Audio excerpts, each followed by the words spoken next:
Avant de commencer l'histoire de ce soir, laissez-moi vous poser une question. Avez-vous déjà vécu un moment, un seul, où la vie s'est ouverte et vous a révélé une vérité que vous n'étiez pas prêt à voir? Un moment qui n'a pas changé ce que vous avez, mais qui vous êtes. C'est le genre d'histoire qui commence tranquillement avec un père travailleur, une petite fille malade, et une simple question posée au mauvais endroit, au mauvais moment. Mais ce qui suit est un voyage auquel personne dans ce bâtiment ne s'attendait. Respirez, installez-vous confortablement et laissez cette histoire se dérouler comme la vie le fait souvent, lentement au début. Puis, tout à coup, le vieux réveil sur la table de chevet d'Evan Cole ne sonna pas, mais émit plutôt un tremblement métallique irrégulier qui transperça l'air froid de l'aube, comme pour lui rappeler que la vie ne l'attendait pas. Le vent hivernal poussait contre les fines fenêtres de l'appartement, s'infiltrant à travers les cadres avec un sifflement doux et lancinant. Evan l'entendit avant même d'ouvrir les yeux. Comme toujours, il resta immobile un instant, écoutant la symphonie familière de ces matins, le tic-tac de l'horloge, le faible bourdonnement du réfrigérateur qui luttait pour rester en vie, le lent craquement de sa colonne vertébrale lorsqu'il se retournait sous les couvertures usées. Ce petit craquement douloureux était devenu son réveil officieux. Une autre nuit s'est écoulée, pensa-t-il, et une autre journée que je dois trouver le moyen de traverser. Il s'assit, se frotta les mains engourdies pour les réchauffer, puis posa les pieds sur le sol froid. L'air lui mordait la peau si vivement qu'il en avait l'impression qu'il s'agissait d'une attaque personnelle.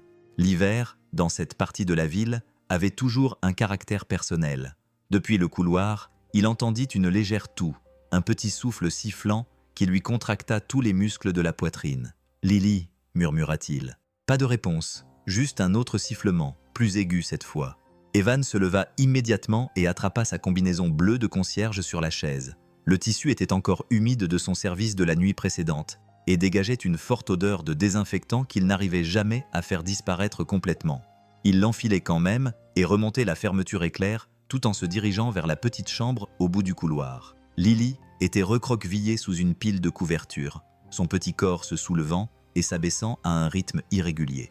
Même dans la pièce sombre, Evan pouvait entendre la rugosité de sa respiration, comme si quelqu'un frottait du papier de verre à l'intérieur d'une flûte. Il s'assit sur le bord du lit et lui toucha légèrement le front. « Tu es chaude, trop chaude. » Elle ouvrit les yeux à demi. « Papa est là, ma chérie, » murmura-t-il. Il s'efforça de garder une voix calme. « Reste tranquille, je suis là pour vérifier que tout va bien. » Lily esquissa un petit sourire, puis se rendormit. Evan attendit que sa respiration se calme, puis se glissa dans la cuisine. Il prit la boîte d'inhalateurs posée sur le comptoir, à moitié vide.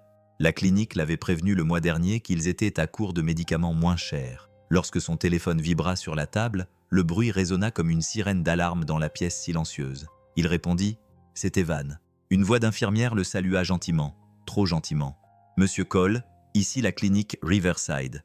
Je vous appelle au sujet du médicament de Lily. L'ancienne ordonnance n'est plus disponible. Elle aura besoin du nouvel inhalateur. L'assurance couvrira une partie des frais, mais pas la totalité. Combien manque-t-il » Silence, bruissement de papier, soupir hésitant. Quelques centaines de dollars à payer de sa poche chaque mois. Je suis désolé.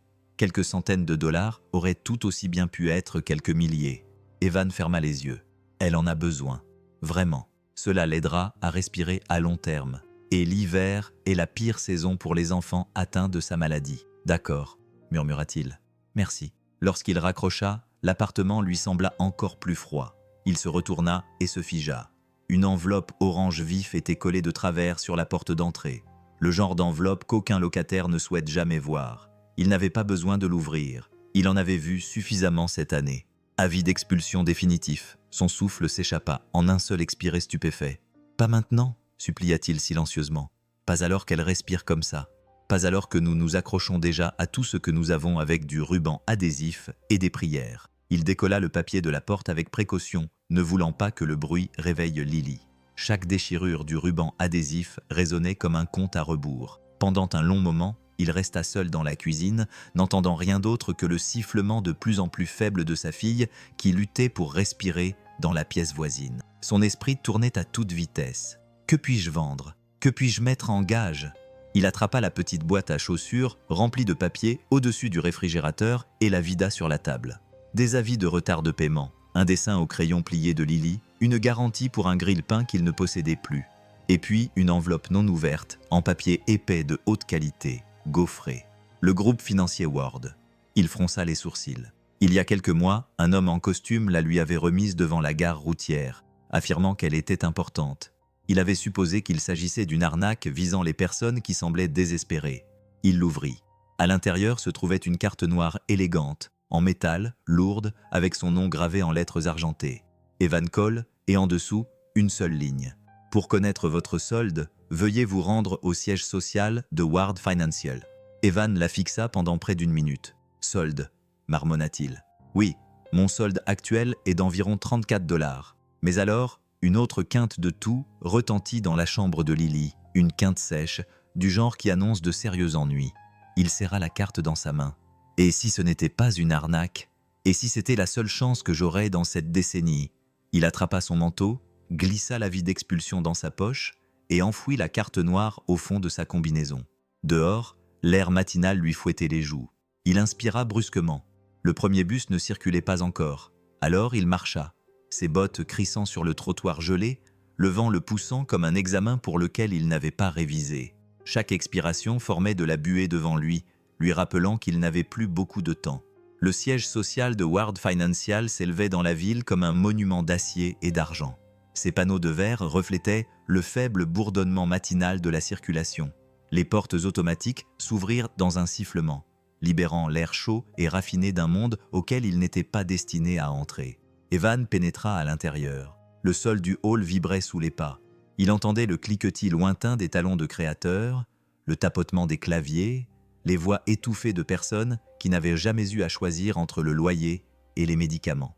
Une réceptionniste jeta un coup d'œil à sa combinaison bleue délavée, tachée par des années de javel, et sa voix s'adoucit en un refus poli. « Monsieur, la succursale publique se trouve en bas de la rue. Je crois que j'ai une carte ici. » Sa main tremblait légèrement lorsqu'il la montra. Son expression changea, d'abord confuse, puis plus vive. Elle hésita. Derrière eux, un groupe d'investisseurs traversait la pièce, confiant, bruyant, amusé partout. Au centre se trouvait Amelia Ward, PDG. Des pas vifs, un ton sec, une voix qu'il reconnaissait pour l'avoir entendue dans des publicités promettant intégrité et innovation. Elle aperçut Evan et ne chercha pas à cacher son sourire narquois. « Que quelqu'un l'accompagne à la bonne agence », dit-elle d'un ton léger. « On dirait qu'il s'est perdu. » Quelques investisseurs rirent. Evan déglutit péniblement. « Madame, je veux juste vérifier mon solde. » Sa voix n'était pas forte, mais elle portait. Amelia s'arrêta. Puis, de manière presque théâtrale, elle s'approcha, ses talons claquant comme des points d'exclamation. « Très bien, dit-elle.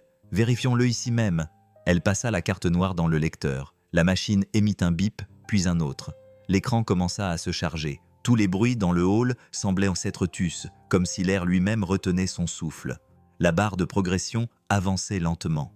Amelia se pencha, son sourire s'estompant, les yeux plissés. Puis sa mâchoire s'ouvrit légèrement, ses yeux s'écarquillèrent.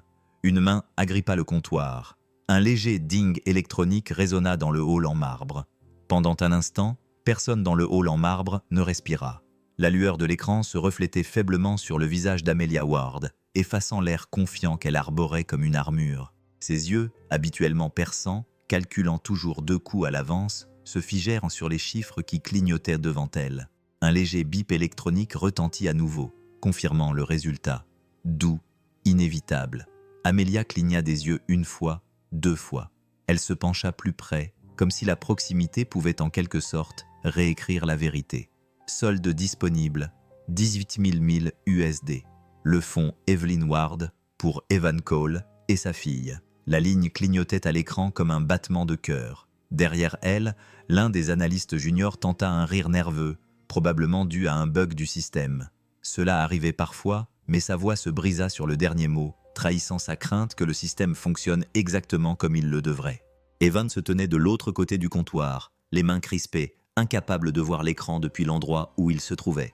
Il observa l'expression d'Amelia, son souffle qui s'arrêta, ses épaules qui se raidirent. Il déglutit. « Alors, y en a-t-il assez pour les médicaments de ma fille ?» Sa voix était douce, pleine d'espoir, brute, trop honnête pour un endroit où les sols étaient suffisamment polis pour refléter les faux semblants des gens. Quelques employés se déplacèrent, mal à l'aise. Quelque chose dans sa façon de dire « les médicaments de ma fille » vint troubler l'atmosphère raffinée. Amelia ne répondit pas. Elle était trop occupée à lutter contre son propre pouls, trop occupée à essayer de contrôler son visage pour qu'il ne se fendille pas sous l'avalanche d'implications. Le nom de sa mère, le titre de la fiducie, le chiffre 18 millions de dollars, et tout cela lié à un concierge vêtu d'une combinaison bleue délavée. Non, non, cela ne peut pas être vrai. Maman ne ferait pas ça. Elle ne pourrait pas. Mais Amelia sentait un poids froid lui nouer l'estomac. Un souvenir, une ombre, un fantôme portant le parfum de sa mère et ses douces réprimandes. Elle redressa le dos, dissimulant sa panique derrière son autorité. « Il s'agit peut-être d'une erreur », annonça-t-elle assez fort pour que tout le hall l'entende. « Nous allons placer le compte sous surveillance temporaire jusqu'à ce que nous puissions enquêter. » La réceptionniste hésita. « Mademoiselle Ward, devons-nous le geler ?» demanda Amelia d'un ton sec. « Maintenant ?» Un bip confirma le blocage. Evan sentit son estomac se nouer. « Attendez, gelé. Je ne comprends pas. » Sa voix se brisa. « Je ne sais même pas ce qu'est ce compte. J'essaie juste d'obtenir les médicaments de ma fille. » « Nous ne pouvons pas débloquer les fonds tant que l'anomalie n'est pas résolue, » répondit Amelia d'une voix sèche et froide. « Veuillez suivre la procédure de conformité pour vérification. » Son ton était aussi tranchant qu'une lame. 2 agents de sécurité lui indiquèrent un couloir latéral. Evan hésita, puis les suivit. Il ne protesta pas, ne se débattit pas. Il ressemblait à un homme qui avait reçu trop de coups dans sa vie pour être choqué par un coup de plus. Dans la petite salle de conférence, un agent chargé de la conformité commença à lui poser des questions toutes préparées, chacune plus humiliante que la précédente. « Avez-vous des liens avec le personnel financier de Ward? Avez-vous des liens avec des organisations criminelles? Non. Pouvez-vous expliquer l'origine de ces fonds? Je n'ai jamais vu 18 millions de dollars de ma vie. Je nettoie des gares routières et des entrepôts. Je ne sais rien de cet argent. » Sa respiration s'accéléra à mesure que l'interrogatoire se poursuivait. Son téléphone vibrait sans cesse dans sa poche, résonnant contre le pied métallique de la chaise. « Je dois vérifier, » murmura-t-il. « Les téléphones doivent rester éteints pendant l'examen. C'est peut-être l'école de ma fille. » Sa voix se tendit. « Ou le voisin qui la surveille. S'il vous plaît, laissez-moi faire, monsieur. Nous ne vous avons pas encore innocenté. » Ils continuèrent, question après question. Un homme terrifié pour des raisons bien plus importantes que l'argent. Tout en haut, dans le couloir des cadres surplombant le hall, James Morales, calme, aux cheveux argentés, un homme dont la présence portait le poids d'une histoire oubliée, avait observé tout le spectacle se dérouler. Il avait vu l'expression sur le visage d'Amelia lorsqu'elle avait lu l'écran. Il avait entendu le désespoir silencieux dans la voix d'Evan, et il avait senti quelque chose de vieux remuer en lui, quelque chose qu'il ne s'était pas autorisé à ressentir depuis les funérailles d'Evelyn Ward. La culpabilité, le souvenir, la reconnaissance. Il s'éloigna de la balustrade et sortit son téléphone. En bas, l'agent de conformité soupira enfin. « Vous pouvez répondre à votre téléphone maintenant. » Evan s'en empara d'une main tremblante. La messagerie vocale se déclencha automatiquement. La voix d'une infirmière se fit entendre, tendue, urgente, tremblante. « Monsieur Cole, ici l'hôpital Riverside. Lily a eu une grave crise d'asthme à l'école. Elle est stable pour l'instant. Mais nous avons besoin d'un tuteur pour autoriser le traitement. Veuillez venir immédiatement. Ne tardez pas. » Le monde se mit à tourner. Evan se leva d'un bond. Sa chaise racla le sol dans un crissement qui résonna dans la petite pièce. « Je dois y aller, » dit-il, essoufflé. « Ma fille est aux urgences. Monsieur, nous avons encore... » Mais il était déjà parti, courant dans le couloir, ses pas martelant le sol carrelé comme un homme qui lutte contre le temps. Pendant ce temps, Amelia faisait les 100 pas dans son bureau, ses talons claquant bruyamment contre le sol en verre. Elle avait consulté les archives internes, vastes, cryptées et fortement protégées. Elle tapa le nom de sa mère, puis « compte fiduciaire ». Des fichiers apparurent sur son écran, certains familiers, d'autres poussiéreux, n'ayant pas été consultés depuis des années. Un dossier clignotait avec une étiquette rouge pour Amelia. Uniquement si activé. Sa gorge se serra. Elle passa la souris dessus, les doigts tremblants. « Qu'as-tu fait, maman ?» murmura-t-elle. Le dossier demandait un mot de passe. Elle retint son souffle. Elle tapa sa date de naissance. Le cadenas devint vert. Un léger ding signala l'ouverture du fichier. Puis la voix de sa mère emplit la pièce, chaleureuse, fatiguée, empreinte d'un amour qu'Amelia ne s'était pas autorisée à entendre depuis des années. « Si tu lis ceci, ma chérie, cela signifie que l'homme que tu viens d'humilier est celui qui m'a sauvé la vie autrefois. » Amelia faillit s'effondrer. La lettre continuait, la voix se brisant dans les haut-parleurs comme un fantôme tapotant sa cage thoracique. Mais avant que le chapitre ne révèle le moindre détail, Le numéro de James s'afficha à nouveau sur son téléphone et elle répondit dans un souffle tremblant. Il parlait doucement. « Amelia, Lily est aux soins intensifs et Evan est en route.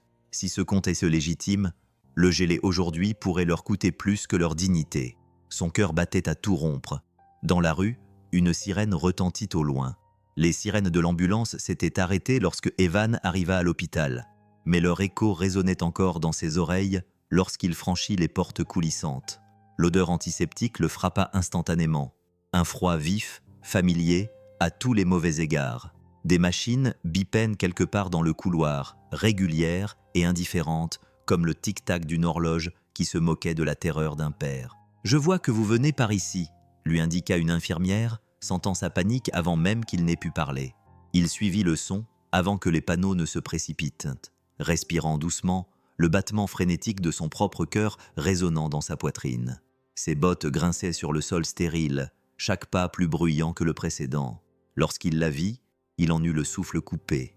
Lily était allongée sur un lit d'hôpital étroit, un petit masque à oxygène couvrant la moitié de son visage délicat. Sa poitrine se soulevait et s'abaissait par à-coups, de manière saccadée et superficielle. Chaque respiration semblait lui coûter quelque chose. « Papa !»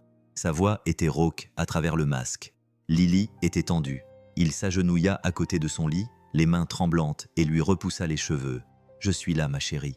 Je suis juste là. » La machine à côté d'elle cliquetait et émettait des bips rythmiques et doux qui s'accordaient avec les tremblements irréguliers de ses poumons. Evan détestait ce son. Il l'avait entendu trop souvent depuis qu'elle avait 3 ans. Un médecin entra discrètement. « Monsieur Cole, elle a eu une grave crise d'asthme à l'école. Nous l'avons stabilisée, mais elle doit rester en observation et commencer un traitement à long terme. Il est plus fort, plus fiable. » Evan acquiesça, respirant à peine. Tout ce dont elle a besoin. Le médecin hésita une seconde, mais suffisamment longtemps pour qu'Evan le remarque. « Le nouveau médicament est considérablement plus cher. Je voulais juste vous prévenir. Je trouverai une solution, dit-il. Aidez-la simplement à respirer. » Le médecin acquiesça lentement et quitta la pièce, tirant le rideau derrière lui avec un bruit sourd qui semblait plus lourd qu'il ne l'était. Evan se pencha vers Lily et lui parla à voix basse. « Tu m'as fait peur aujourd'hui. » Elle cligna des yeux en le regardant. « La carte a-t-elle fonctionné, papa ?» Sa gorge se serra. « Nous y travaillons. Ce n'était pas un mensonge. Ce n'était pas la vérité non plus. C'était le mieux qu'il pouvait faire. » Quelques minutes plus tard, une spécialiste de la facturation s'approcha. Ses chaussures claquaient doucement sur le sol. Sa voix était douce, comme celle des personnes formées pour annoncer gentiment les mauvaises nouvelles. « Monsieur Cole, nous avons besoin d'un moyen de paiement pour le traitement initial et la nuit d'hospitalisation. » Il sortit la carte noire, celle qui, quelques heures plus tôt, avait attiré les regards et suscité la suspicion. Celle qui contenait 18 millions de dollars auxquels il ne pouvait pas toucher. « Essayez celle-ci, dit-il. » La femme tapa, passa la carte, attendit. Un bip, puis un autre, puis un son électronique plat et impitoyable. Transaction refusée, compte en cours de vérification. À sa place, vous feriez quoi, là, tout de suite? Dites-le-moi en commentaire. Ces mots lui firent l'effet d'un coup de poing dans les côtes. Evan serra plus fort le bord du comptoir. Quoi? Qu'est-ce que cela signifie? Cela signifie que le compte est temporairement gelé. Souhaitez-vous utiliser un autre moyen de paiement? Il poussa un soupir creux. Si j'avais un autre moyen, je ne serais pas ici. Le regard de la femme s'adoucit, mais la compassion ne changeait rien à la politique de l'établissement. Nous pouvons mettre en place un plan de paiement. Je paierai, murmura-t-il. Je trouverai un moyen. Ne cessez pas de la soigner. Bien sûr que non, l'assura-t-elle. Elle continuera à recevoir des soins, mais nous avons besoin d'une forme de garantie. Il acquiesça rapidement, l'interrompant. Je vais m'en occuper, je vous le promets. Il sentait les regards posés sur lui, des regards compatissants, effrayés, qui s'attardaient trop longtemps sur un homme qui semblait s'effondrer. Il serra les poings et retourna au chevet de Lily. Elle tendit la main vers lui, ses petits doigts froids. « Papa, tout va bien ?» Il esquissa un sourire. « Tout va bien, ma chérie. Repose-toi. » Mais à l'intérieur, la vérité rugissait. Rien ne va bien. Rien ne va même pas à peu près bien. Il s'assit à côté de son lit, écoutant le sifflement de l'oxygène, le râle fragile de sa respiration. Un son qu'il connaissait trop bien, un son qui le déchirait à chaque fois. Il appuya son front contre sa main et murmura « Je suis désolé, ma chérie. J'aurais dû pouvoir régler tout ça. Ta mère aurait su quoi faire. » Sa voix se brisa. Des souvenirs lui revinrent à l'esprit. La mère de Lily riant doucement tout en pliant le linge, caressant son ventre tout en parlant au bébé à l'intérieur, disant « Tu seras un père formidable, tu aimes trop fort pour ne pas l'être ». Il déglutit péniblement « J'essaie, mon Dieu, j'essaie ». Le rideau bruissa. Une nouvelle présence entra dans la pièce. Evan s'attendait à voir une autre infirmière. Au lieu de cela, une voix calme et posée s'éleva derrière lui. « Monsieur Cole !» Il se retourna. James Morales se tenait là, vêtu d'un manteau sombre, les yeux profondément marqués par des rides d'inquiétude. Il n'avait ni bloc-notes, ni dossier, ni sourire professionnel forcé. Seulement de la compassion et autre chose. Quelque chose qui ressemblait à du regret. « Vous vous souvenez de moi ?» demanda James. « Oui », répondit Evan avec prudence. « Vous étiez dans le hall. » James s'approcha et baissa la voix. « Je suis avec la famille Ward depuis plus de 30 ans. J'ai vu ce qui s'est passé aujourd'hui. Tout. » Evan ne répondit pas. Il ne se faisait pas confiance. James continua doucement. « Je sais que le compte a été gelé. Je sais que vous aviez besoin de cet argent pour elle. » Evan serra les lèvres. « Cela n'a plus d'importance. Elle est ici. C'est ce qui compte. » James l'observa avec le regard lent et douloureux d'un homme qui voit le reflet de quelqu'un qu'il a connu autrefois. « Elle a l'air d'une battante, tout comme mon ancienne amie Evelyn. » Evan cligna des yeux. « Evelyn, vous voulez dire ?» James acquiesça. La mère d'Amelia. Quelque chose dans l'air changea. Même Lily remua légèrement, sentant la tension. James baissa encore plus la voix. « Monsieur Cole, vous méritez des réponses, et je crois qu'Amelia est sur le point d'en trouver elle-même. » Evan fronça les sourcils. « Qu'est-ce que cela signifie ?» James posa délibérément une main sur son épaule. « Cela signifie que le gel de votre compte était une erreur profondément regrettable, qui doit être corrigée immédiatement. » Avant qu'Evan n'ait pu répondre, son téléphone vibra à nouveau. Cette fois, c'était un SMS provenant d'un numéro inconnu. « Nous devons parler de la fiducie. » « Oh !» James jeta un coup d'œil à l'écran, puis expira lentement. « Elle est au courant. » Evan fixa le message, le cœur battant. Pas d'espoir, pas encore, mais avec une possibilité terrifiante. James lui serra l'épaule. « Reste avec ta fille. Je vais m'assurer que ce problème soit réglé. » Il sortit de la chambre, refermant doucement la porte derrière lui. Evan se retrouva seul, écoutant la respiration fragile de Lily, tenant le téléphone avec ce message court et concis qui brillait sur l'écran. Les mots pulsaient comme un signal, comme un début ou un avertissement. Nous devons parler de la fiducie. La chambre d'hôpital s'assombrit à la tombée de la nuit, le doux ronronnement de la ventilation se mêlant aux respirations régulières mais fragiles de Lily. Evan lui tenait la main, son pouce effleurant le dos de ses jointures dans un rythme qu'il espérait apaisant. Il ne parlait pas, il n'osait pas rompre le silence. C'était la première fois depuis des heures que sa respiration semblait à peu près régulière. Mais à des kilomètres de là, dans un bureau penthouse où les lumières de la ville scintillaient contre les parois vitrées, un autre silence se faisait. Amelia Ward se tenait seule devant l'écran lumineux de son ordinateur, le nom de sa mère surligné en haut d'un dossier crypté. Pour Amelia, uniquement s'y activer. Ses mains tremblaient à nouveau lorsqu'elle cliqua sur le fichier audio. Pendant un instant, rien ne se passa. Puis, un léger crépitement, un souffle, une voix chaleureuse, fatiguée, aussi familière que les dimanches matins d'autrefois. « Si tu écoutes ceci, ma chérie, cela signifie que l'homme que tu viens d'humilier est celui qui m'a sauvé la vie autrefois. » Ces mots frappèrent Amelia comme une gifle qu'elle n'avait pas vue venir. Ses genoux fléchirent. Elle s'affaissa dans le fauteuil en cuir, une main pressée sur sa bouche. La voix de sa mère continuait, douce mais inébranlable. « Tu étais trop jeune pour te souvenir de l'accident. Il était tard, il pleuvait fort. J'ai perdu le contrôle près du viaduc. La voiture a fait un tonneau et a pris feu. J'ai cru que c'était la fin. » Le son s'est estompé dans un bref silence avant que la voix d'Evelyn ne revienne, plus faible cette fois. Je n'ai pas vu clairement son visage. La fumée, la douleur, le monde qui basculait, mais je me souviens de bras puissants qui m'ont tiré dehors. Je me souviens l'avoir entendu tousser à cause des émanations. Puis, il a disparu, avant l'arrivée de la police et des secours. Une image soudaine a envahi l'esprit d'Amelia. Les images de vidéosurveillance quelques heures plus tôt. Evan, petit, est déplacé sous les lumières du hall en marbre. Sa voix douce, sa peur pour sa fille, son incrédulité face à l'argent qu'il ne pouvait pas toucher. Sa mère prononçait chaque mot avec une précision chirurgicale. James l'a retrouvé pour moi. Il s'appelait Evan Cole. Il avait 2 emplois. Sa femme était enceinte à l'époque. Amelia eut le souffle coupé. Il a refusé toutes mes tentatives pour le remercier. Tous les chèques, toutes les offres. Il a dit Utilisez-les pour quelqu'un qui en a besoin. J'ai juste fait ce que n'importe qui aurait fait. » Amélia sentit une chaleur derrière ses yeux, de la colère contre elle-même, de la honte qui bourdonnait sous sa peau, et quelque chose qu'elle ne s'était pas autorisée à ressentir depuis des années, du chagrin. Elle murmura « Pourquoi tu ne m'as rien dit, maman ?» Mais l'enregistrement répondit avant qu'elle n'ait pu finir. « Tu étais tellement concentrée à l'époque. Ta carrière, ton image, ta place dans le monde. J'avais peur que si je te parlais d'Evan, tu le considères comme un fardeau plutôt que comme une bénédiction. » Une pause, une inspiration tremblante. Alors, j'ai créé le fonds. 18 millions. Un remerciement, oui, mais aussi un test. Mon dernier pour toi. Le cœur d'Amélia s'accéléra. Elle cligna des yeux avec force, essayant de stabiliser sa respiration. Si un jour Evan avait besoin d'aide, le destin le pousserait dans ton monde. Et si cela arrivait, je voulais voir qui tu serais devenu.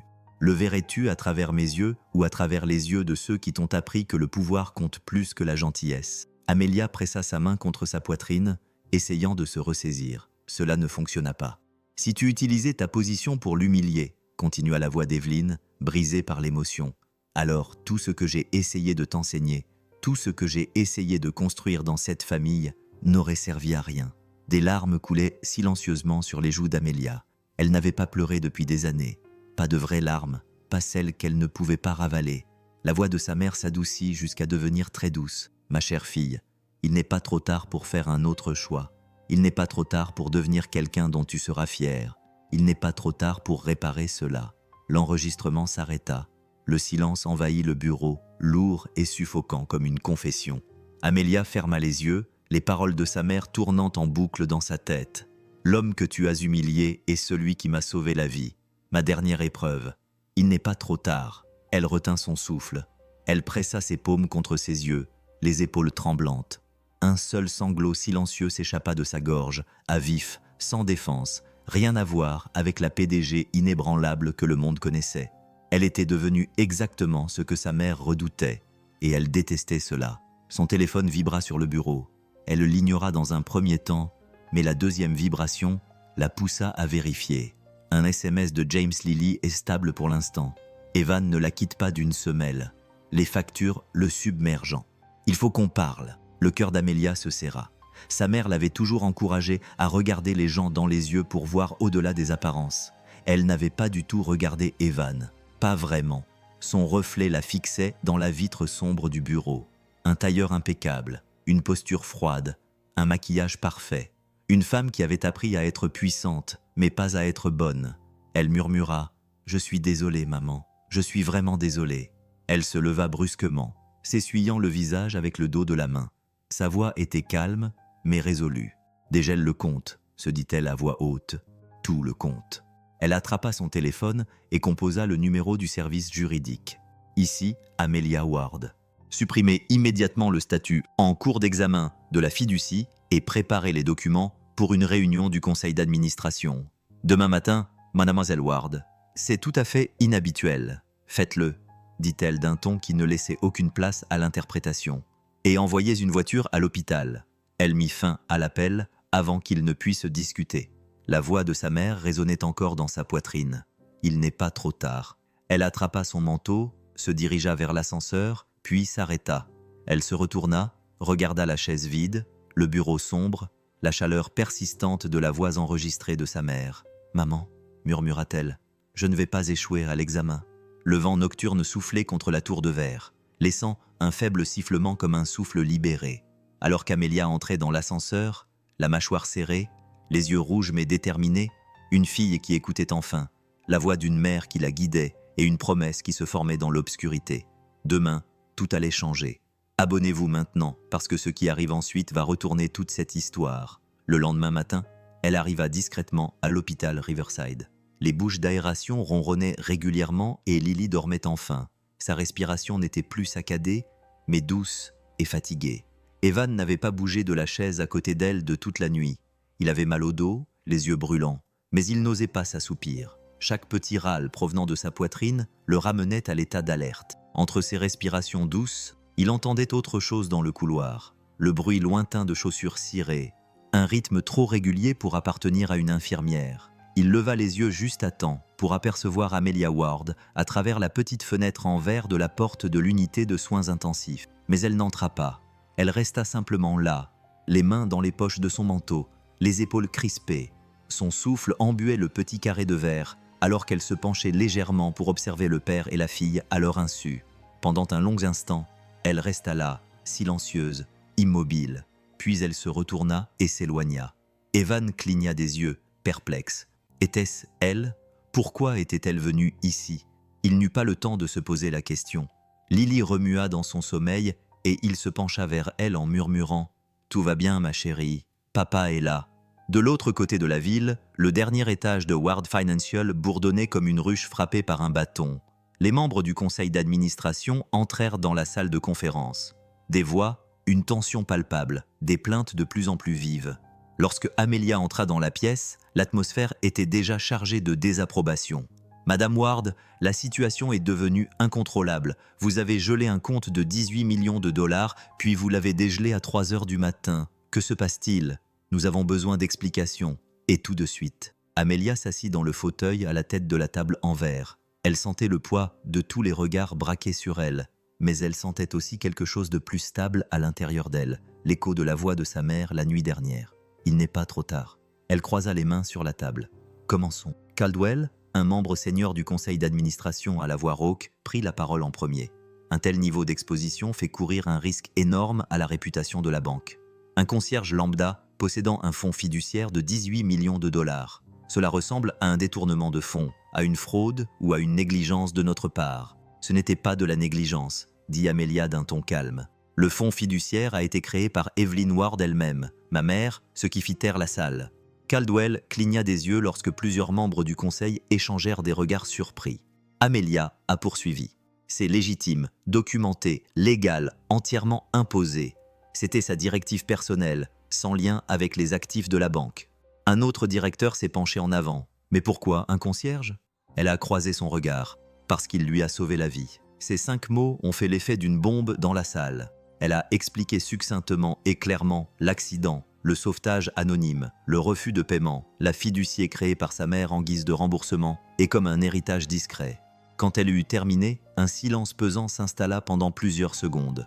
Puis Caldwell ricana. « Avec tout le respect que je vous dois, Mademoiselle Ward, nous sommes une institution financière, pas une organisation caritative. Verser publiquement 10 millions de dollars à un ouvrier, qui plus est, crée un dangereux précédent.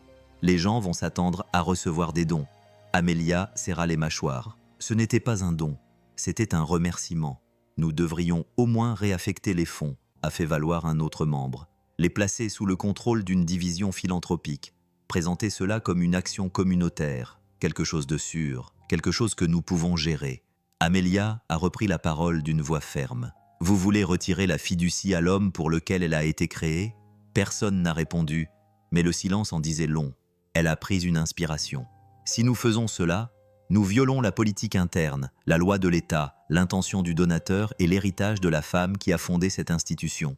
Si ma mère était en vie, elle serait consternée. » Un directeur d'âge moyen tapota nerveusement son stylo. « Alors pourquoi avez-vous gelé le compte au départ ?» C'était la question qu'elle attendait et redoutait. Sa voix n'était plus glaciale ni défensive, mais douloureusement honnête, car je l'ai vue à travers le mauvais prisme. J'ai vu un concierge debout dans un hall en marbre et j'ai supposé qu'il n'était pas à sa place. La salle est devenue silencieuse. Plusieurs membres du conseil d'administration ont évité le contact visuel. « C'était mon erreur », a poursuivi Amelia. « Et le plus grand échec de ma carrière a-t-elle exhalé lentement. J'ai l'intention de réparer cela. » Une femme assise à l'autre bout de la table a pris la parole d'un ton plus doux. « Et comment comptez-vous exactement réparer cela ?» Amelia leva les yeux, le regard fixe, en honorant pleinement la confiance, en toute transparence et en rendant des comptes au public. Des murmures s'élevèrent à nouveau. Caldwell claqua un dossier. « Nous ne pouvons pas transformer cette banque en une organisation caritative à vocation humanitaire. Nous devons minimiser notre exposition, prendre les devants, faire signer un accord de confidentialité au concierge. »« Non, » répondit Amelia d'un ton sec. « Nous devons nous protéger. »« Oui, » acquiesça-t-elle, en faisant ce qu'il faut. Cela suscita quelques sourcils levés, poursuivit-elle. Il ne s'agit pas seulement d'une question d'image, il s'agit de qui nous choisissons d'être. Nous pouvons transformer cela en une histoire de non-respect des règles. Ou fit-elle une pause, laissant la tension s'installer un instant. Nous pouvons en faire une histoire d'intégrité. Un jeune membre du conseil d'administration prit la parole. Que proposez-vous ? Amelia redressa les épaules. Des excuses publiques dans le hall où je l'ai humilié. Caldwell faillit s'étouffer. C'est absurde. Une PDG qui s'excuse auprès d'un concierge. Elle répondit à son indignation avec un calme déterminé. Une PDG qui s'excuse publiquement auprès d'un homme en qui sa mère avait confiance. Dans la salle, d'autres murmurent, des chaises qui bougent, une tempête qui se prépare. Mais avant qu'il ne puisse objecter davantage, son téléphone vibra. Un bref message de James apparut. Il avait accepté de venir, apporter de la clarté, apporter de l'humilité. Amelia mit son téléphone de côté. Elle regarda chaque membre du conseil dans les yeux.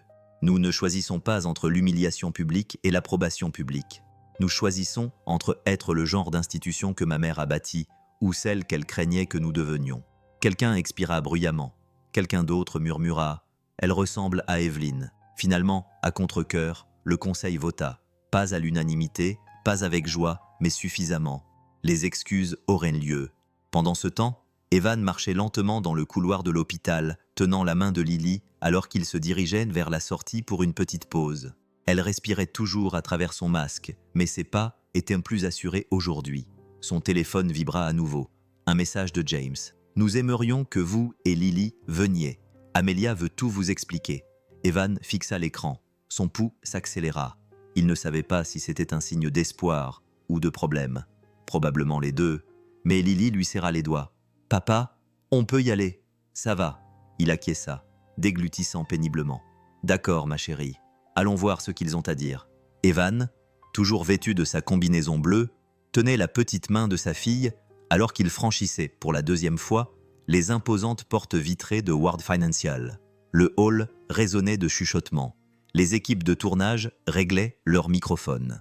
Un podium attendait sous l'arche de marbre et la question restait en suspens. Cette fois-ci, le monde les verrait-il différemment ? Les sols en marbre de Ward Financial semblaient plus froids la deuxième fois qu'Evan y pénétrait. L'acoustique du hall d'entrée étouffait chaque pas, chaque murmure, chaque respiration. Les gens s'étaient rassemblés. Des employés alignés sur le balcon au-dessus d'une poignée de clients qui s'attardaient près de l'entrée. Plusieurs journalistes dont les murmures flottaient entre eux. La petite main de Lily serrait la sienne. Elle regardait autour d'elle, les yeux écarquillés derrière son masque à oxygène, essayant de comprendre ce spectacle. Evan se pencha légèrement. « Reste près de moi, ma chérie. Tout ira bien. » Elle acquiesça en serrant plus fort. Un silence s'installa lorsque Amelia Ward sortit de l'ascenseur à l'autre bout du hall. Ses talons claquaient sur la pierre polie, lentement, délibérément, presque avec hésitation. Elle ne portait pas aujourd'hui sa tenue de travail habituelle. Son tailleur était simple, ses cheveux tirés en arrière, son expression dénuée de toute émotion, comme personne dans ce bâtiment ne l'avait jamais vue. James la suivait à un pas derrière elle, calme mais vigilant. Un petit podium se trouvait sous les hautes colonnes au centre du hall. Un micro l'attendait. Le bourdonnement de la ventilation du bâtiment remplissait l'air autrement silencieux. Quand Amelia atteignit le podium, elle regarda à travers le hall, non pas avec supériorité, ni avec indifférence, mais avec la conscience pesante de quelqu'un qui comprenait exactement combien de regards la jugeaient à ce moment précis. Quand elle prit enfin la parole, sa voix ne reflétait pas l'assurance d'une PDG. Elle était plus calme, plus humaine. « Merci d'être venu, commença-t-elle. Je vous ai tous invités ici parce qu'il y a une semaine, j'ai commis la pire erreur de ma carrière. » Des murmures s'élevèrent faiblement, puis s'évanouirent. La semaine dernière, un homme est entré dans ce hall. Un père désespéré d'aider son enfant malade. Un homme qui travaille toute la nuit à nettoyer des endroits auxquels la plupart d'entre nous ne pensent jamais. Elle fit une pause, le souffle légèrement saccadé, et je lui ai ri au nez. Les mots restèrent suspendus dans l'air comme une confession depuis la chair. Amelia se tourna vers Evan. Il sentit tous les regards se déplacer avec elle, sa gorge se serra. Calmement, mais de manière audible, elle dit « Monsieur Cole, je vous ai humilié. Je vous ai dépouillé d'une dignité que vous ne m'avez jamais due, non pas à cause de quelque chose que vous avez fait, mais parce que j'ai vu vos vêtements avant de voir votre humanité. » Un léger halètement s'éleva quelque part dans la foule. Quelqu'un d'autre murmura « Elle va vraiment le faire ?» Amelia continua. « Et le pire, c'est que ma mère, Evelyn Ward, vous a fait confiance bien avant moi. Elle vous a confié sa vie. Evan cligna des yeux, relâchant la main de Lily. Amelia parlait clairement, sa voix se raffermissant à chaque mot. « Ma mère a créé un fonds en votre nom, Monsieur Cole. 18 millions de dollars destinés à vous remercier de l'avoir sauvé après un terrible accident. Au lieu d'honorer cela, j'ai gelé votre compte et vous ai empêché d'offrir à votre fille les soins dont elle avait besoin. » Sa voix trembla. Elle posa légèrement la main sur le podium. « Cette erreur me hantera longtemps, et c'est normal. » Elle se tourna à nouveau vers lui. « Aujourd'hui, ici, dans le hall où je vous ai fait du tort, je veux vous dire cela aussi clairement que possible. Je suis désolé, non pas à cause de l'argent, ni à cause du scandale, mais parce que vous êtes un bon père et que je n'ai pas su voir l'homme bon qui se trouvait juste devant moi. » Le hall est devenu silencieux. Pas de murmures, pas de rire nerveux, juste le ronronnement discret de la climatisation et le cliquetis faible de l'appareil photo d'un journaliste. Amelia s'écarta du podium. James s'approcha, tenant une tablette connectée au grand écran mural derrière lui. D'une voix calme, il raconta l'accident d'Evelyn Ward, le sauveteur anonyme, les mois qu'elle avait passés à essayer de l'identifier, la création du fonds. Pendant qu'il parlait, l'écran s'illuminait de documents juridiques, d'horodatages, d'actes fiduciaires, tous portant le nom d'Evelyn. Enfin, la ligne la plus importante apparut en bleu vif. Solde disponible, 18 000 USD. Actif. Evan fixa le chiffre comme s'il n'était pas réel. Même Lily cligna des yeux devant l'écran, murmurant à travers son masque. « Papa, c'est beaucoup. » Pour la première fois depuis des jours, un petit rire brisé lui échappa. Mais le poids de tout cela ne lui permettait pas encore de respirer librement. Lorsque James s'écarta, Amelia revint au micro. La fiducie comprend une couverture médicale complète pour Lily. Elle continue à bénéficier d'une aide au logement et d'une partie des intérêts annuels pour aider d'autres familles qui travaillent et qui doivent faire face à des frais médicaux, exactement comme ma mère le souhaitait. La foule acquiesça, murmura, s'agita, mais personne n'était préparé à ce qu'Evan fit ensuite. Il s'avança lentement, prudemment, et s'adressa à l'assemblée. Sa voix n'était pas raffinée, elle n'était pas répétée, mais elle était authentique. « Je ne sais pas comment gérer tout cela, » dit-il doucement. « Je suis concierge, je nettoie les sols, je travaille de nuit, car c'est la seule façon pour moi d'être à la maison avec ma fille pendant la journée. » Il fit une pause. « Je n'ai pas sauvé votre mère pour l'argent. Je ne connaissais même pas son nom. Je ne pouvais tout simplement pas laisser quelqu'un mourir. Quelques personnes ont dégluti. Même un journaliste a baissé son appareil photo. Et aujourd'hui, vous me dites que j'ai 18 millions de dollars. Assez pour sauver Lily. Assez pour sauver d'autres familles. » Sa voix s'est tendue. « Cela devrait faire de ce moment le plus heureux de ma vie. » Il a jeté un coup d'œil à Lily, dont les yeux étaient doux et pleins d'espoir. Puis son regard s'est durci. Pas de colère, mais d'honnêteté. « Mais pour l'instant, je ne suis pas heureux. J'ai peur. Je ne veux pas que cela devienne un sujet pour votre équipe de relations publiques. Je ne veux pas devenir l'égérie d'une banque que je comprends à peine. Je veux juste que ma fille respire. » Le hall est devenu silencieux, la sincérité de sa voix s'installant sur tout le monde. « Je n'ai rien demandé de tout cela, » a-t-il conclu. « Je suis juste venu ici pour acheter des médicaments. » Ces mots ont coupé le souffle à l'assemblée. Amelia a été la plus touchée, la poitrine serrée. Elle a réalisé avec douleur que ses excuses, aussi sincères fussent-elles, ne pouvaient effacer le traumatisme qu'elle avait ajouté à une vie déjà mise à rude épreuve. Elle s'est approchée de lui, la voix douce. « Evan, je ne veux pas vous utiliser. Je veux réparer mon erreur. » Il l'a regardé, non pas avec colère, ni avec pardon, mais avec une lassitude prudente. Il prit délicatement Lily dans ses bras. « J'ai besoin de temps, » dit-il simplement. Puis il s'éloigna, la petite tête de Lily reposant sur son épaule, tandis que la foule s'écartait silencieusement autour d'eux. Le hall en marbre les regarda partir en silence. Et tandis qu'Amelia restait seule sur le podium, ses excuses flottant dans l'air, une question la taraudait. Comment guérir une blessure quand « je suis désolé » ne suffit pas? Les lumières du couloir de l'immeuble clignotèrent lorsque Evan et Lily sortirent de l'ascenseur, leurs pas résonnant sur les murs écaillés et la moquette tachée. L'odeur familière de la vieille peinture et des bouches d'aération poussiéreuses les accueillit, chez eux, du moins pour l'instant.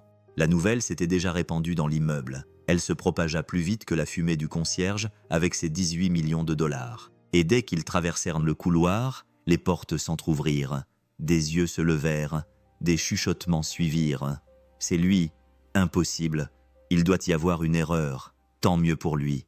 Il était temps que la chance sourie à ce type. » Quelques voisins souriaient, Quelques-uns fronçaient les sourcils.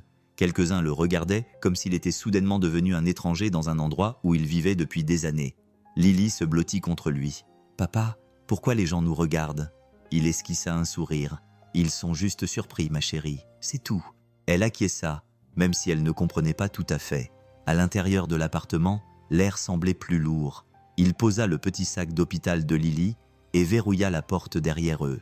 Les vieilles charnières grinçaient, le radiateur cliquetait, le ventilateur de plafond vrombissait avec son vacillement habituel. Rien n'avait changé, sauf que tout avait changé. Evan regarda autour de lui le salon exigu, le papier peint décollé, les taches d'humidité qui s'étendaient sur le plafond. Un canapé tenu ensemble plus par les souvenirs que par le tissu. Cet endroit avait été son refuge, son échec, sa promesse, son fardeau. Chaque recoin renfermait le fantôme de sa femme, son rire, sa chaleur, son linge plié dans les mois qui avaient précédé la naissance de Lily.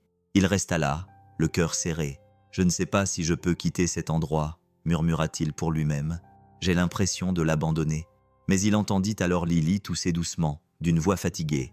La réalité reprit le dessus. Elle était assise sur le canapé, dépliant un morceau de papier et sortant ses crayons de couleur. Il la regarda commencer à dessiner une petite maison aux fenêtres lumineuses, un arbre, un chien et 3 bonhommes souriants se tenant par la main.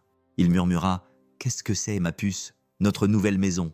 répondit-elle simplement. « Celle où l'air est meilleur, où tu n'as pas à travailler toute la nuit et où nous aurons peut-être un jardin. » Son innocence le toucha plus profondément que n'importe quel avis d'expulsion.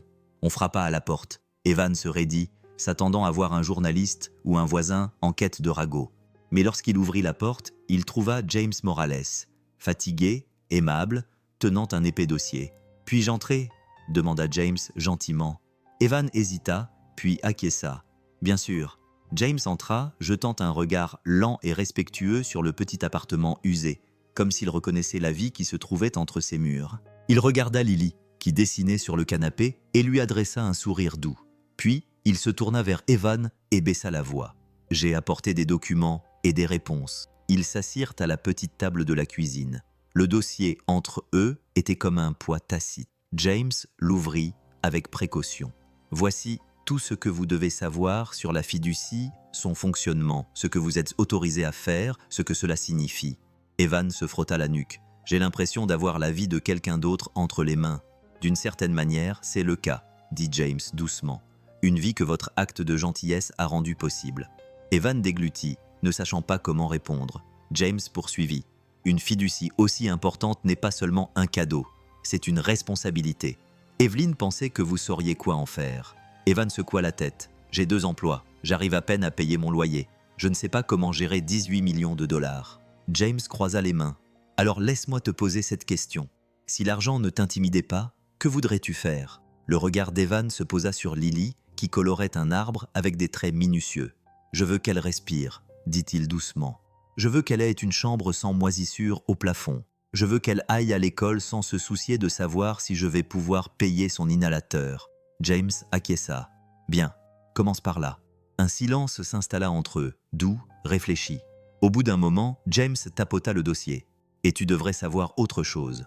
Amelia fait des efforts. Elle modifie les politiques, vérifie les contrats de travail, augmente les salaires du personnel d'entretien. Elle essaie d'être la femme que sa mère voulait qu'elle soit. » Evan ne répondit pas. Son cœur n'était pas prêt à pardonner, mais il n'était pas non plus endurci.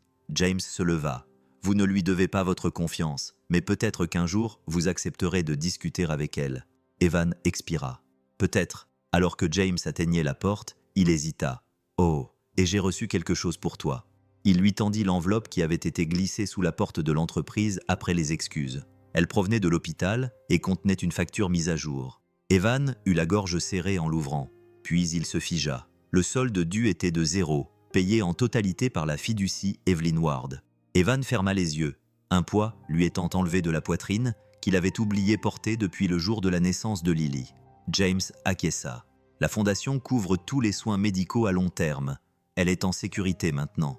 Lorsque la porte se referma derrière James, l'appartement redevint silencieux. Evan s'affala sur le canapé à côté de Lily.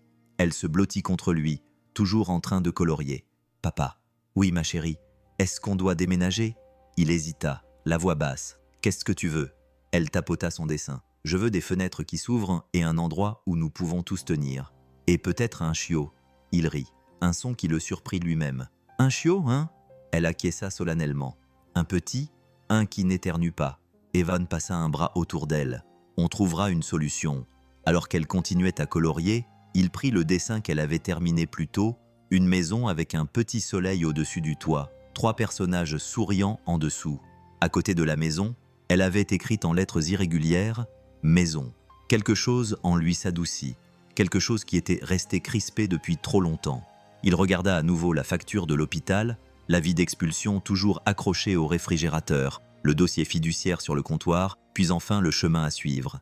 Il prit une profonde inspiration et tendit la main vers son téléphone. Sa voix était calme quand Amelia répondit. Elle semblait essoufflée, comme si elle avait attendu. « Monsieur Cole, je voudrais vous rencontrer, » dit Evan. « Pas pour parler d'argent, mais de ce que votre mère voulait et que je ne veux pas gâcher. » Un silence chaleureux, plein d'espoir et d'incertitude s'ensuivit. Puis Amelia répondit doucement. « Dites-moi où et quand. » Evan, debout devant la fenêtre, tenant le dessin de Lily, ressentait pour la première fois depuis des années non pas le poids de la survie, mais l'espoir d'une possibilité. Le café sentait légèrement les grains torréfiés et le lait chaud, des arômes doux et familiers qui enveloppaient le petit espace d'une sorte de douce familiarité. C'était le genre d'endroit où les infirmières épuisées venaient prendre une tasse après leur service de nuit et où les bénévoles de la communauté se réunissaient pour planifier leur sortie du week-end. Pas de marbre poli, pas de murs en verre, pas d'écho de pouvoir. Evan l'avait choisi exprès. Il ne voulait pas d'un autre endroit qui le ferait se sentir petit. Il s'assit à une table dans un coin, les mains autour d'une tasse fumante, écoutant le tintement discret de la céramique et le bourdonnement des machines à expresso. Chaque son le ramenait à la réalité. Chaque respiration le stabilisait. Lorsque la porte s'ouvrit, un courant d'air hivernal s'engouffra, suivi d'Amelia Ward. Pas Amelia la PDG en talons hauts, pas Amelia du hall d'entrée en marbre immaculé et impénétrable, juste Amelia. Son manteau était simple, ses cheveux lâchement attachés en arrière. Elle s'arrêta à l'entrée, ses yeux le trouvèrent, et un bref éclair de vulnérabilité traversa son visage. Evan se leva lentement. « Madame Ward, Amelia, » corrigea-t-elle doucement. « Je vous en prie. » Il hésita, puis acquiesça. « Amelia. » Elle s'approcha de la table, ne sachant pas trop où poser ses mains. Elle se glissa sur la chaise en face de lui, expirant comme si elle avait retenu son souffle depuis ses excuses. « Merci de m'avoir reçu, » dit-elle. « Merci d'être venu, » répondit-il. Un silence s'installa, doux mais chargé comme de l'électricité statique entre deux personnes qui ne savaient pas encore à quel point leur vie avait commencé à se chevaucher. Au bout d'un moment, Evan alla droit au but. « J'ai besoin de vous demander quelque chose. » Elle le regarda dans les yeux. « N'importe quoi. Si je prends cet argent, tout cet argent, juste pour m'occuper de ma fille, juste pour lui offrir un foyer et une chance de se soigner, cela va-t-il décevoir votre mère ?» Amelia se figea. De toutes les questions qu'il aurait pu poser, elle ne s'attendait pas à celle-là. Sa voix s'adoucit. « Monsieur Cole, ma mère a créé cette fiducie parce qu'elle croyait en vous. Elle croyait que vous prendriez d'abord soin de votre fille. Elle ne serait jamais déçue à ce sujet. Pas une seule seconde. » Evan serra les mâchoires. Le soulagement se mêlait à une peur persistante. « D'accord. » Elle attendit. Elle sentait qu'il y avait autre chose. Il se pencha légèrement en avant. « Mais je ne veux pas non plus gaspiller quelque chose qu'elle a créé pour aider les gens. Pas seulement moi. » Amelia retint son souffle dans un bruit calme et fragile. « Alors, que voulez-vous faire ?» Evan ne répondit pas immédiatement. Il regarda autour de lui dans le café, les affiches pour les collectes communautaires, le tableau d'affichage rempli de familles locales ayant besoin d'aide, le pot de dons pour l'opération d'un enfant. Puis son regard revint vers elle. « Je veux construire quelque chose avec ça, » dit-il doucement. « Quelque chose qui ne se contente pas d'améliorer nos vies pendant un certain temps. Quelque chose qui continue d'aider des familles comme la mienne. Des familles qui travaillent dur, mais qui n'arrivent toujours pas à payer leurs factures médicales. Des familles qui ne peuvent pas se permettre de tomber malades. » Amelia écouta comme si quelqu'un venait de placer un objet sacré entre ses mains. « Qu'avez-vous exactement en tête ?» demanda-t-elle. Evan déglutit. Cette partie lui semblait plus grande que lui, plus grande que ce qu'il s'était jamais permis de rêver. « Je veux lancer un programme, un fonds, quelque chose de simple au début, pour aider à payer les médicaments, le loyer en cas d'urgence, le transport vers les hôpitaux, les choses dont les gens ont besoin pour survivre assez longtemps pour reprendre leur souffle. » Il fit une pause, la voix étranglée. Je veux l'appeler le projet Evelyne. Amelia inspira brusquement, une main se posant involontairement sur sa poitrine. Elle a sauvé la vie de ma mère, dit Evan, et sa gentillesse sauve mes filles. Si je dois vivre avec ça, je veux passer le reste de ma vie à l'honorer. Une larme coula sur la joue d'Amelia, pas une larme contenue et silencieuse, une vraie larme. Monsieur Cole, Evan. Sa voix vacilla, puis se stabilisa. Ma mère serait si fière de vous. Il ne savait pas quoi faire face à la douceur de sa voix, alors il baissa les yeux vers ses mains. Je ne sais pas comment gérer une telle chose. Je n'ai ni diplôme ni formation. Je n'ai que de l'expérience, et beaucoup de gens que j'ai vus lutter pendant trop longtemps. Vous ne le ferez pas seul, dit Amelia. Je t'aiderai, James t'aidera. Nous formerons une équipe. Pas pour la réputation de la banque, pas pour les relations publiques. Pour eux. Elle fit un geste vers la salle. Des familles discutant, des employés se précipitant entre deux services, des visages fatigués servant du café tiède à des gens que personne ne voit jamais. Evan sentit une boule monter dans sa gorge. Je ne veux pas que ce soit sophistiqué. Je ne veux pas que ce soit compliqué. Je veux que ce soit accessible, calme, utile, tout comme ma mère, murmura Amelia. Ils restèrent silencieux pendant un moment. Puis elle se leva. Il y a un endroit où je voudrais t'emmener. 10 minutes plus tard, ils arrivèrent à un vieux centre communautaire. Le bâtiment avait l'air fatigué, avec ses briques, ses fenêtres usées par les intempéries et ses bouches d'aération encrassées qui cliquetaient comme des poumons usés. Les rires des enfants résonnaient faiblement dans les couloirs, mêlés au bruit des pas des bénévoles. C'était l'un des endroits préférés de ma mère, dit Amelia doucement. Elle y effectuait des examens gratuits. Elle a soigné plus de genoux écorchés que je ne peux en compter. Ils marchèrent dans les couloirs. Des photos étaient accrochées au mur. Des bénévoles, des infirmières de familles locales, puis une photo d'Evelyn Ward. Blouse blanche, regard chaleureux, stéthoscope autour du cou, une main posée sur l'épaule d'un petit garçon aux genoux bandés. Evan s'arrêta.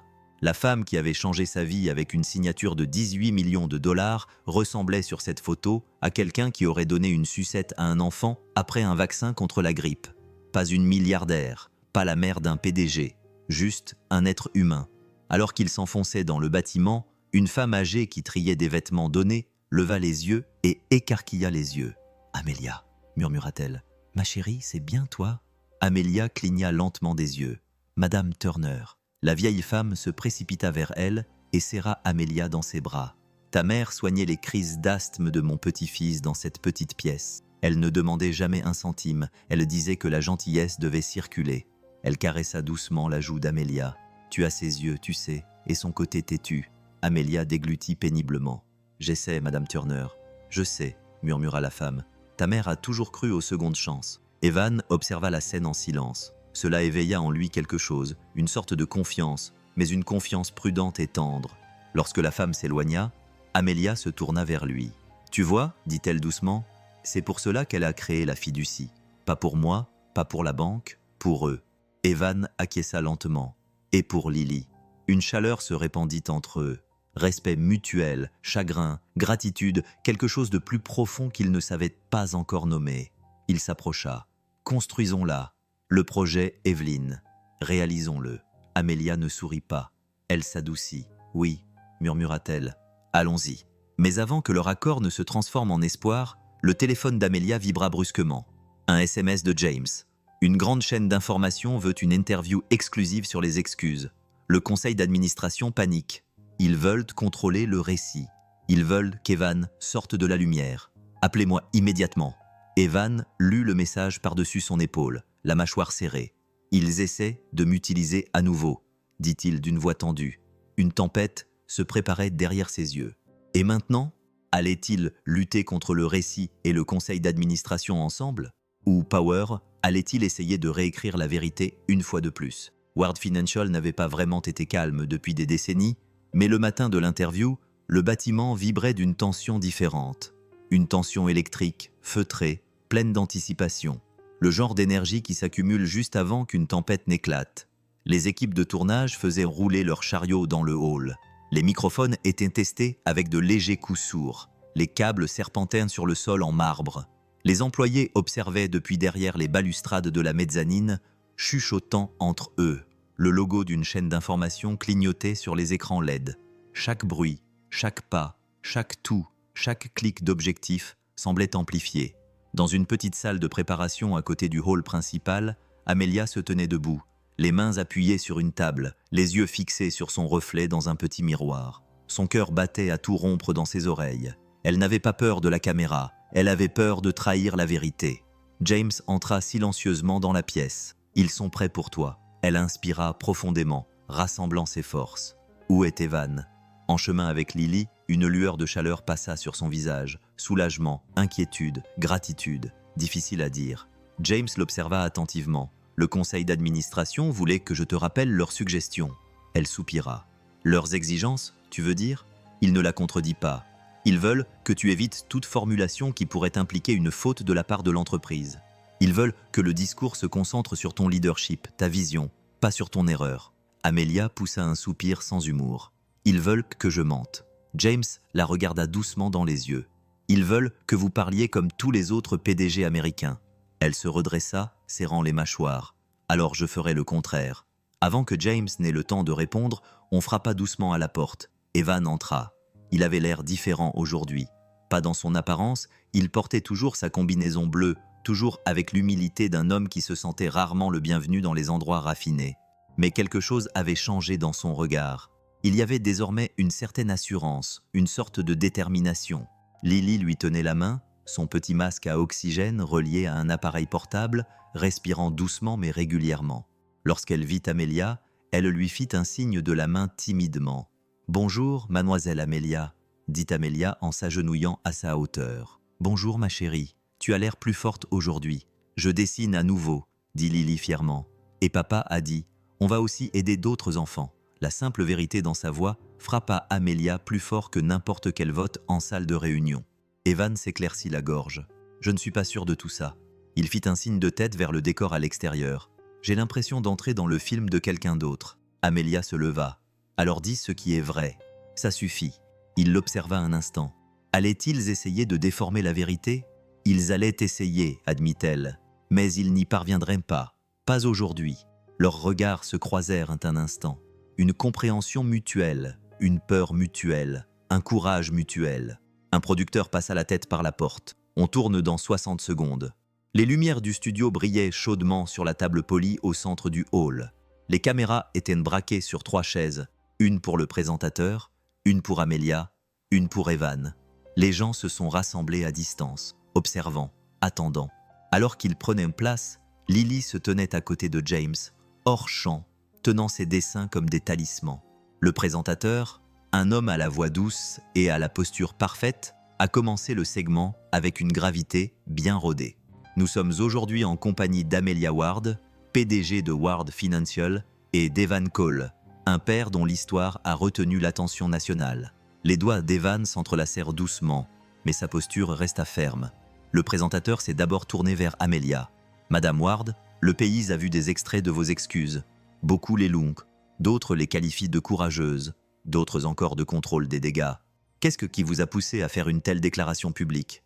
Amelia a soutenu son regard sans ciller. « La vérité », a-t-elle simplement répondu. « La vérité réelle, pas la version édulcorée que les entreprises aiment présenter. » Le présentateur a cligné des yeux pendant un instant. « Et quelle est cette vérité selon laquelle j'ai échoué ?» a-t-elle demandé d'une voix calme. « J'ai manqué de respect à un travailleur. Je me suis laissé aveugler par ma position et j'ai blessé quelqu'un qui méritait de la compassion. » Des murmures ont résonné dans le hall. Le présentateur s'est repris et s'est tourné vers Evan. « Monsieur Cole, qu'avez-vous ressenti lorsque votre carte a été refusée à l'hôpital ?» Evan a dégluti, les yeux s'adoucissant à ce souvenir, comme si je me noyais. On pense que l'argent est une sécurité, mais j'avais 18 millions de dollars auxquels je ne pouvais pas toucher. Alors que ma fille luttait pour respirer, je me sentais impuissant. Furieuse, la présentatrice insista. « Non !» répondit Evan, juste désespéré. Tous les parents connaissent ce sentiment. Il fit une pause, et je ne voulais pas me venger. Je ne voulais pas de publicité. Je voulais juste que mon enfant reçoive les médicaments dont elle avait besoin. Ces mots résonnèrent dans le hall comme un hymne silencieux. Simple, brut, indéniable. La présentatrice se tourna vers Amelia. « Qu'est-ce qui a changé pour vous? Pourquoi vous manifestez maintenant ?» Amelia a inspiré profondément. Parce que ce n'est pas une histoire d'erreur, c'est l'histoire de ma mère et de l'homme qui lui a sauvé la vie. Cette fois, le présentateur ne l'a pas interrompu. Ma mère m'a légué un héritage de compassion. Elle espérait qu'un jour je le perpétuerais, mais j'ai perdu mon chemin. Le courage et l'humilité d'Evan m'ont ramené sur la bonne voie. Quelques employés ont essuyé leurs yeux. Le présentateur jeta un coup d'œil à Evan. « Et vous, monsieur Cole, vous avez sauvé sa mère. » Evan secoua doucement la tête. « J'ai sauvé une femme dans une voiture en feu. Je ne savais pas qui elle était. Je ne sauvais pas un nom. Je sauvais une vie. » Sa voix devint plus calme, plus intime. « Ma femme m'a appris quelque chose avant de mourir. Elle m'a dit « Fais le bien sans attendre de reconnaissance. » Je ne comprenais pas tout à l'époque. Maintenant, je comprends. Le hall est devenu silencieux. Même l'équipe de tournage a adouci ses mouvements. Le présentateur s'est penché en avant. « Et maintenant, avec 18 millions de dollars, vous sentez-vous riche ?» Evan a regardé Lily, ses petites mains serrant ses dessins, ses yeux brillants derrière son masque. Puis il a regardé Amelia, stable, ouverte, changée. Quand il a répondu, ce n'était pas une réponse préparée. « L'argent ne m'a pas rendu riche, a-t-il dit. Savoir que ma fille se réveillera demain sans crise d'asthme, sans que ses allaitements ressemblent à du papier qui se déchire. C'est ça, la richesse. » L'émotion a parcouru la foule, a-t-il poursuivi, la voix grave mais assurée. Et savoir que je peux aider d'autres familles comme la mienne, pour que leurs enfants puissent respirer plus facilement et dormir plus tranquillement. C'est ça, avoir un but. Le présentateur a hoché lentement la tête. Quelle est la prochaine étape pour vous deux? Amelia a pris la parole en premier. Nous lançons le projet Evelyn, une initiative communautaire visant à soutenir les familles actives confrontées à des difficultés médicales, a ajouté Evan. Nous commençons modestement. Nous aidons à financer les médicaments, le logement, le transport, toutes ces petites choses qui permettent aux gens de rester en vie assez longtemps pour garder espoir. Le présentateur a souri. Non pas un sourire médiatique, mais un sourire sincère et puissant. Mais avant qu'il ne puisse conclure l'interview, un silence s'est abattu sur le hall lorsque plusieurs membres du conseil d'administration sont sortis de la mezzanine, les bras croisés, le visage tendu. Leur présence a provoqué un frisson dans la salle, et le présentateur a haussé les sourcils. Il semble que certains dirigeants se soient joints à nous. James s'est avancé rapidement, le visage tendu. Evan et Amelia ont échangé un regard, empreinte d'une compréhension tacite. Ce n'était pas fini, loin de là. Le conseil d'administration était sur le point de riposter.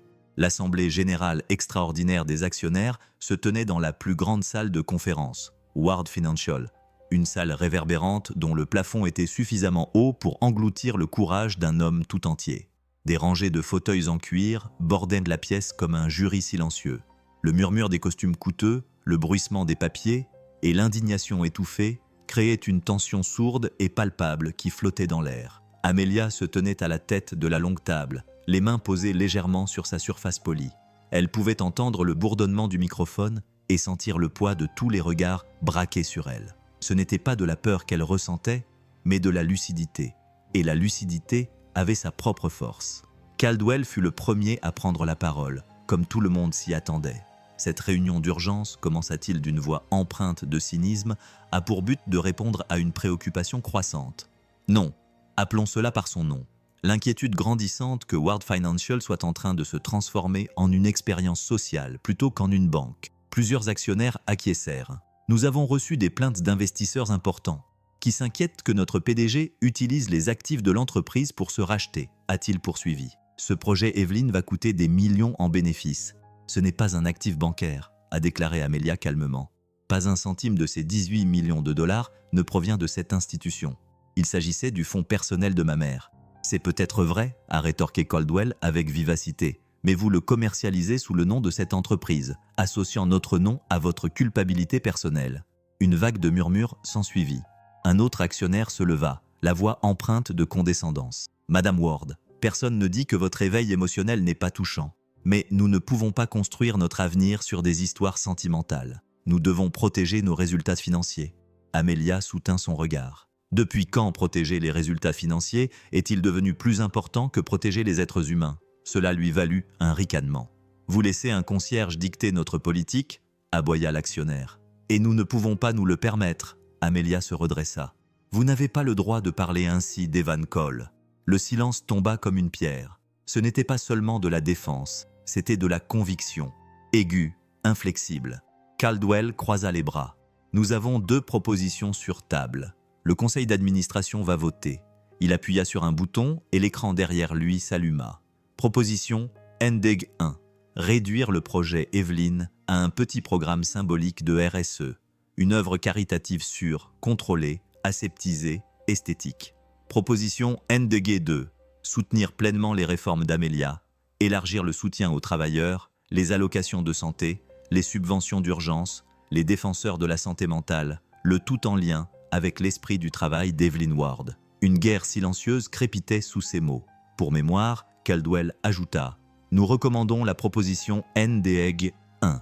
Amelia ne broncha pas. « Je recommande aussi la proposition NDEG 1 ». Et pourquoi ? Madame Ward Caldwell ricana. « Parce que c'est la bonne chose à faire », répondit-elle simplement. « Parce que ma mère croyait que la richesse n'avait aucun sens si elle ne soulevait pas les personnes qui vivaient dans son ombre. Parce que nous avons oublié qui fait réellement fonctionner cette institution. Les concierges, les agents de sécurité, les chauffeurs, les gens comme Evan, les gens comme ma mère, qui aidaient autrefois. » Caldwell ouvrit la bouche pour répliquer, mais les portes au fond de la salle s'ouvrirent. James entra, suivi de 3 invités. D'abord, une mère célibataire aux yeux fatigués mais à la posture fière. Ensuite, un concierge à la retraite marchant prudemment avec une canne. Puis Evan, dans sa combinaison bleue, tenant la main de Lily. Des murmures parcoururent la salle comme le vent dans un champ. James s'adressa à l'assemblée. « J'ai invité des personnes dont les histoires reflètent l'essence même de cette conversation. Elles méritent d'être entendues. » Caldwell se hérissa. « C'est tout à fait irrégulier. C'est tout à fait nécessaire, » répondit James. La mère célibataire s'avança. « Evelyn Ward a sauvé la vie de mon fils. Elle a payé son opération alors que nous n'avions rien.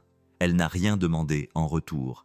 Elle m'a juste dit de rendre l'appareil un jour. » Sa voix se brisa. « Vous ne pouvez pas laisser son héritage mourir dans une salle de réunion. » Le concierge à la retraite prit ensuite la parole. « Evelyn a fait en sorte que ma fille puisse aller à l'université. Elle croyait que tous les enfants méritaient une chance, pas seulement les riches. » Enfin, Evan s'approcha du micro. Lily se tenait à côté de lui, ses petits doigts agrippés à sa main. Evan s'éclaircit la gorge. « Je n'ai jamais voulu prendre la parole ici. Je ne suis pas à l'aise devant un public.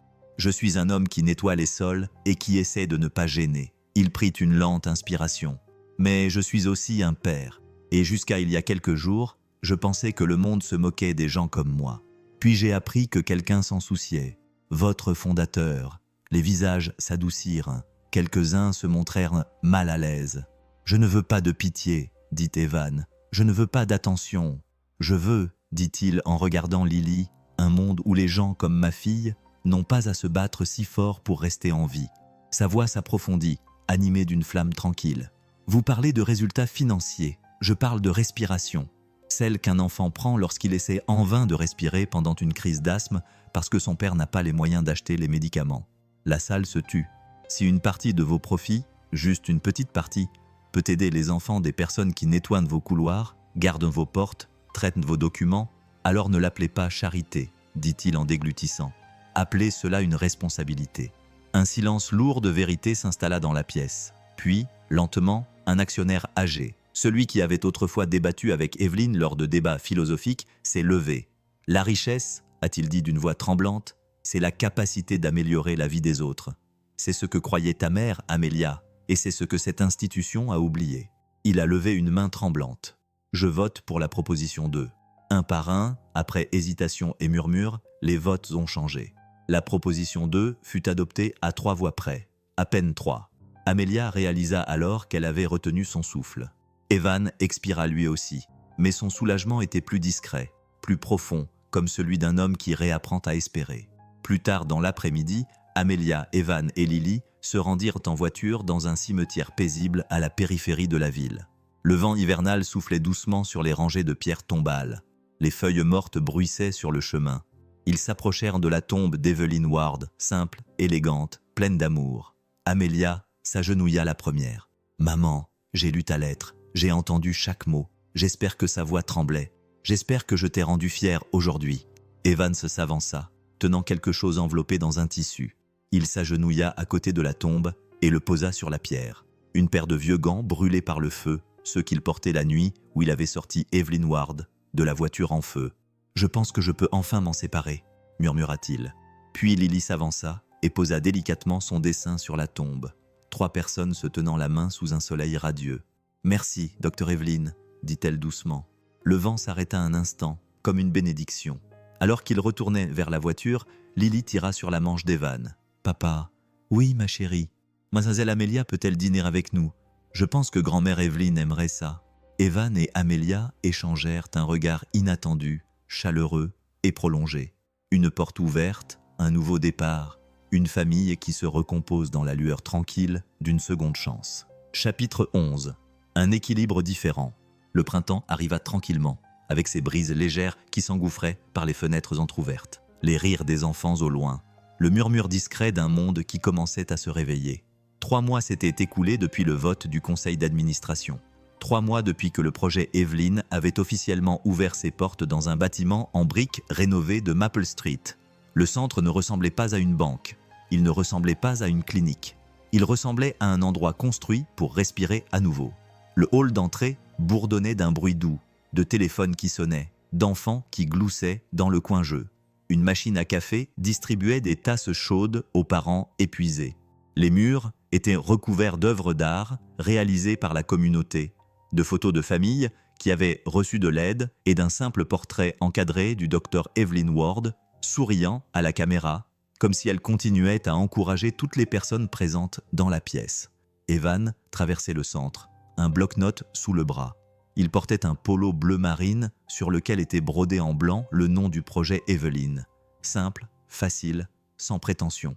Le genre de chemise destinée à quelqu'un qui n'hésite pas à retrousser ses manches et à nettoyer une tache dans le couloir avant qu'une infirmière ne glisse dessus. « Bonjour », dit Evan à une bénévole qui triait des inhalateurs donnés. « Bonjour », répondit-il en vérifiant le programme de la journée. « Tu as besoin d'aide pour réapprovisionner les trousses d'urgence. Je m'en occupe. Va voir la famille de 4 personnes qui vient d'arriver à la salle d'accueil. » Il acquiesça. Il était devenu le pilier du centre, un coordinateur, une oreille attentive, une présence constante qui savait exactement à quoi ressemblait le désespoir dans les yeux d'un parent, car il l'avait lui-même vécu. Mais il restait l'homme qui, lorsqu'un enfant renversait du jus sur le sol ciré, attrapait sans un mot un balai et nettoyait sans hésiter. Non pas parce qu'il le devait, mais parce que c'était sa nature. Il entra dans le couloir et entendit des rires provenant de la salle d'art. Un rire plus doux suivit un rire qu'il reconnut instantanément. Lily. Il jeta un coup d'œil à l'intérieur. Elle était assise à une grande table et coloriait aux côtés de 2 enfants qui se remettaient d'un long traitement contre l'asthme. Ses joues étaient à nouveau roses. Elle respirait facilement. Un petit inhalateur portable était accroché à sa poche, mais elle ne l'utilisait presque plus ces derniers temps. Elle leva les yeux lorsqu'il entra. « Papa, regarde, j'ai dessiné comment on aide d'autres enfants. » Le dessin représentait 3 bonhommes allumettes passant un ballon en forme de cœur à un groupe d'enfants. Le fils était brillant, souriant, portant des lunettes de soleil.